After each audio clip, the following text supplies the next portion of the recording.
Back on Morning Line, thanks for joining us this morning. We're joined by Davidson County Sheriff Daron Hall, his regular visit with us. He's brought a guest with him who's in a position to talk about a lot of things. We're going to zero in on what's happening today and this week with the Sheriff's Department. But with us today also is Jim Gondles, who's Executive Director of the American Correctional Association. Nice to have you on, sir. Appreciate it. Thank you. All right, so the whole idea behind this mental health training, first of all, I wanted to ask you, now, how much is this costing, and how many of your correctional officers are going to be trained in this? And it's happening this week, right? Yeah, so we have, if you just imagine the jail itself, there are two primary areas where the mentally ill population are most vulnerable to us and really to themselves, and that's in our booking environment where all the action is, everything's happening, and you're fastly, as you can imagine, very quickly moving people through the system. And then once we identify it, it's what you would call restrictive housing, or where the special needs population lives in our institution. So there are two areas, and those positions are all promoted officers. They're called corporals. Okay. And so every corporal in our organization will be certified, and that means that everybody who deals directly with the special needs or the mental health population will be certified to do this. We're taking every one of those people over this week, bringing them out of their assignment, putting them in classrooms with the direction of the American Correctional Association to certify them. And by the end of this week, every officer that lives in those environments will be certified. 80 in all? 80 in all. And going forward, Nick, if you're promoted next month to be a corporal, you will be certified from hereafter. And you have to be assigned there. So the cost involved is obviously some of the training and having to move them. Is it?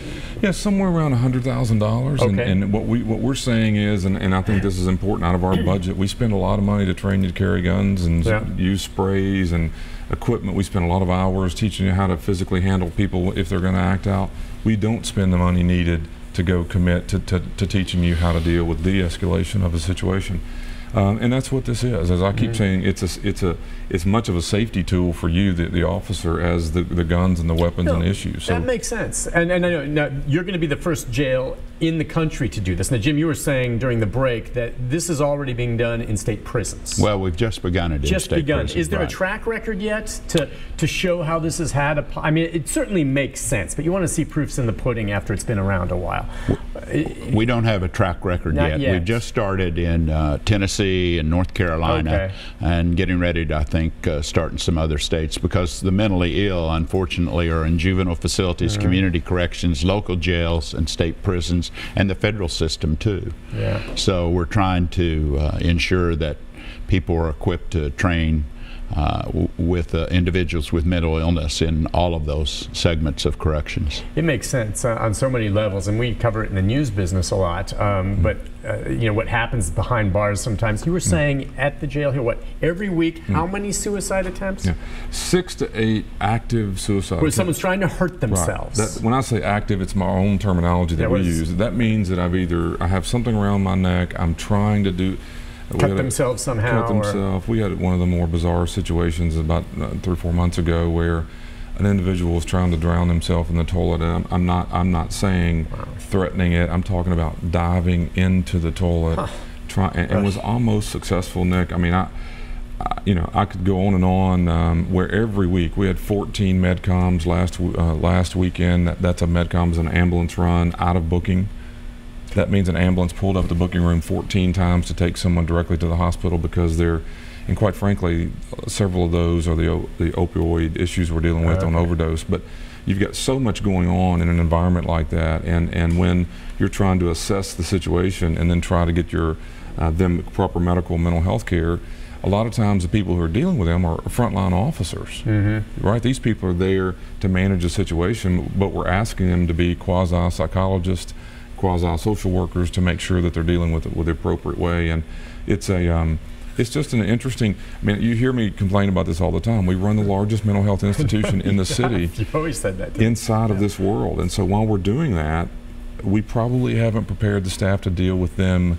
If I'm telling you this all the time, why don't I do something to help the staff better prepare themselves? The American Correctional Association is the leader of our industry and what we do. And I've said this many times. I've worked in prisons and jails. I've traveled around the world seeing both. Jails have unique difficulties with this subject. I always tell my friends in the prison business that, yeah, we send you the person. They're then detoxed. They've been with us 6 or 8 months. We know the medications are on. And yes, they may potentially be a mental health problem. We've done a lot of the dirty work. And it doesn't mean their job isn't tough. It is. But this issue of mental illness on the front line, when they hand you a person with a pocket full of pills who's completely, you know, it's a very challenging first 72 hours is really what we struggle with. And trying to get our hands around identifying and properly defusing the situation is to me the liability the city is under if we don't do something about it. Let's take a phone call from Grady. Grady, good morning. Good morning, Nick, Daron, and this guest there. You know, we closed down Central State years ago, and that was a confinement for the mentally ill. We gave them all to the dealers and asked them, you know, to take care of them, plus the regular persons that they have. Darren, I don't envy your job, and thank goodness you got enough sense to have somebody come in to give you some assistance on handling this situation. I ain't got to listen to no comment this morning. Thank you, Grady. Sorry about that connection, but yeah, you were shaking your head. Now, what was he referring to there that was shut down? So I was born and raised right down the street from where he's talking. Central State was the old mental health hospital. It was located where the Dell property is now, right across from the airport. And so as a young kid, I drove by with my family, and you'd see the mental health institution. It was the hospital. But in the 60s and 70s, this country decided to deinstitutionalize the mentally ill. Basically said the stigma was not appropriate, and let's deinstitutionalize, let's get them out of these institutions.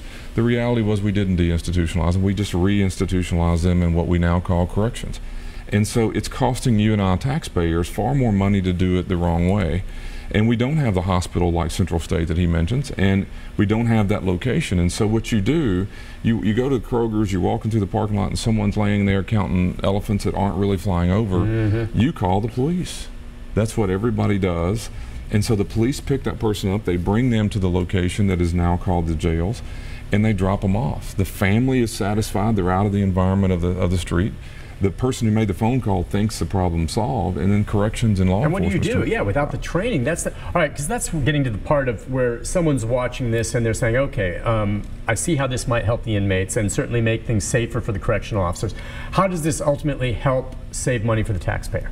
Just lay that out, just on its face. I mean, it sounds like a good thing, but that's what people are going to want to know. Yeah. How does this help? And I think I know, but, you know, go ahead. I think there's a two-prong approach, and Jim and Dr. Gondles both have helped kind of steer me over the last several years. Dr. Gondles is married to Jim, and she is I was confused She is the expert. Yeah, she is the expert. So he's I'm not a doctor. Okay. He is the sheriff with corrections expertise. She clearly, from a health and mental health perspective, has been instrumental in kind of pushing this whole initiative nationally. All right. But the reality of it, Nick, is that they don't belong in jails. Okay? If you could fix the problem tomorrow morning that a person who's really suffering from mental illness, who is not culpable for what they did, meaning they don't know that if I walk around this area that I'm loitering and the police are going to make the arrest, then why do we think arresting them solving the problem? It doesn't. They're off their medication. There are no opportunities in this community, or very many communities, where they can go other than a correctional environment. When and if we get that fixed, then the taxpayer is going to be better served. In Nashville, we are building a diversion unit where in the future that person would be brought to us but never go to corrections, would go to treatment in what is going to be called a behavioral care center. That's going to help, but it doesn't solve it all, because there will still be a large percentage of people still going to jail who are, whether they're felonies or whether they're not able to be diverted. The reality is it costs you more money for us to treat the mentally ill in a correctional environment. We want to take the corrections cost away and just dedicate it to treatment. Okay. That's one piece, and that's the better solution. But plan B is that today, when a mentally ill person is coming to jail, the officer assigned, let me say today, once we finish the training, the officer assigned to deal with you is much better prepared to de-escalate you and the situation you're in, reduce the issues that may come about because of you. You could, a lot of times, you know the story. We had a man right out here. He climbed up on the sign on the interstate, blocked traffic for 4 hours. He climbs up. It's on national news. Come to find out he was suffering from anxiety. What did we do? We put him in jail in a cell with 44 other people screaming and yelling. Did we de-escalate anxiety? No. We spent more money, and just so you know, we spent tens of thousands of dollars on him because of the way we handled it. We then moved him to the mental health institution, back and forth, brought him back to the jail, convicted him for 20 days for you're a bad guy, shouldn't have climbed on the sign. Anxiety is what led you here. If we could deal with the anxiety, we'd save you all kind of money. Right. And that's the purpose. Right. Train the officers to better understand what they're dealing with, but also train the system. It is amazing to me. You think about people, and in the public, they think, okay, there's an institution where you send some of these folks. We all covered that story. And I remember thinking to myself, all right, they got him.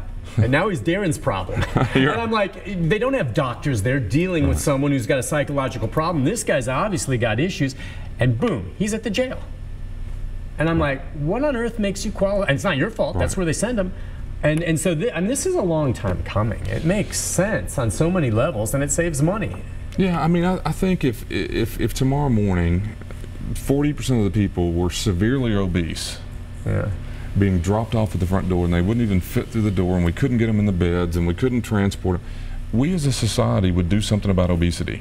We would, because we can't buy bunks that they don't fit in, we can't buy cars that can't ride it, we'd have to deal with it. Yeah. But if I'm telling you that 40% of the people are mentally ill, why am I not obligated to do something about it too? It's hidden, you can't see it. Right after the story, the man climbing up on the sign, we had a naked man go into the airport, completely naked, get in line to buy a ticket on an airplane. Well, he didn't, that way you don't have to go through the metal detector if you're totally naked. That's right. But the reality was, what did we do? We arrested him. Right. He was not intoxicated, he was mentally ill. He needed help. And let's take a call from Sean. Sean, good morning. Good morning, Nick. Hi. I have a small comment. I am so on board with what the sheriff is speaking on, because 25% of the homeless people have a mental issue. And I am so for what you guys are with it. If we vote, I am with it. I totally agree with everything that you all have got going on, because downtown by the library, most of those people are mentally ill, and they have nowhere to go. They are under-medicated.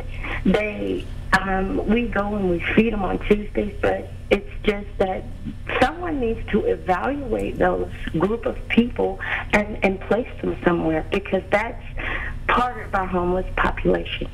Thank you. I love your show, and good day. Thank you, Sean. You're right on the numbers there. Listen, we got to take a break. I'll let you comment on what she said, which I think she's right on.